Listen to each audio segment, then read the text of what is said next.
In the middle of the night, someone called to say they'd seen an elderly man playing on a swing with a child. The dispatcher thought it was a prank, but the person insisted they had been swinging all night. When the officers arrived, they found the little girl was dead.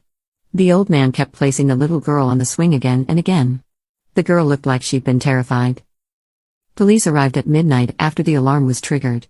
The girl on the swing continued to move, while the elderly man pushed her from behind. They didn't speak, and all that could be heard was the creaking of the swing. The scene was strange. "Sir, please stop and cooperate with the investigation," I called out loudly, but the old man didn't react. I walked over and gently grabbed his hand. My colleague stopped the swing, and we saw the girl's face. Her skin was pale, and her expression was twisted, filled with fear. The girl's body was stiff, and her skin was ashen.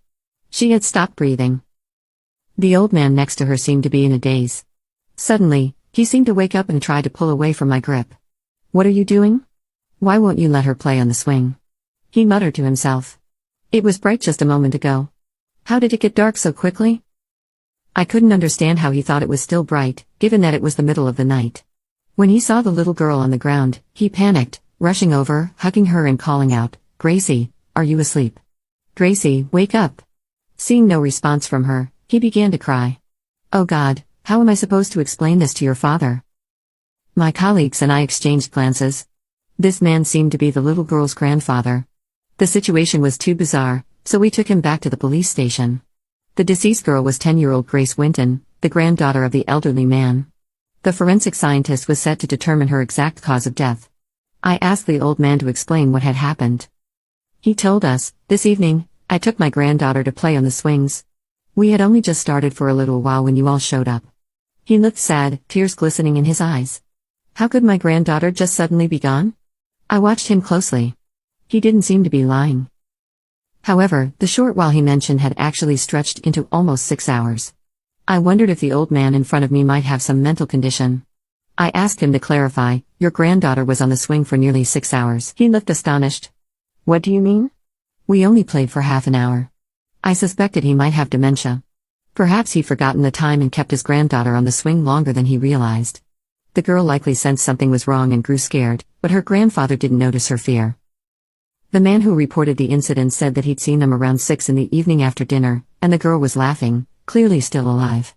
When he passed by again at 7, they were still swinging, and he thought nothing of it. When he went out at midnight to buy cigarettes, he saw them still swinging in the now empty and quiet park. Terrified, he quickly went home and called to report the incident. Grace's father, James Winton, arrived at the station soon after. He looked like a middle-aged man who'd been crying, his eyes red and swollen. "Officer, this is an accident, right? My father isn't going to be in trouble, is he?"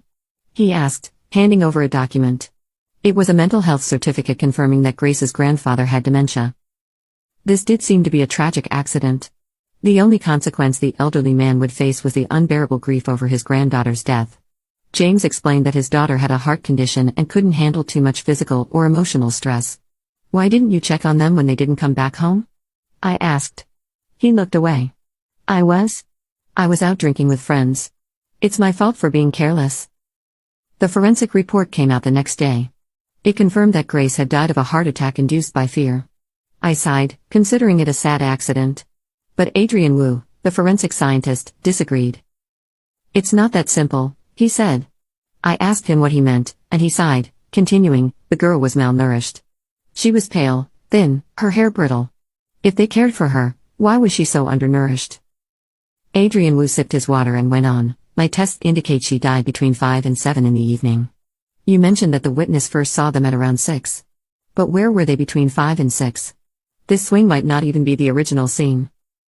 I considered his view but quickly shook my head. The informant said he heard the girl laughing around 6 p.m., so she must have been alive when she got on the swing, I told him. Adrian Wu gave a resigned nod. Though strange and tragic, it seemed that Grace's grandfather had unintentionally caused her to stay on the swing until her heart gave out. The circumstances, while bizarre, pointed to a terrible accident.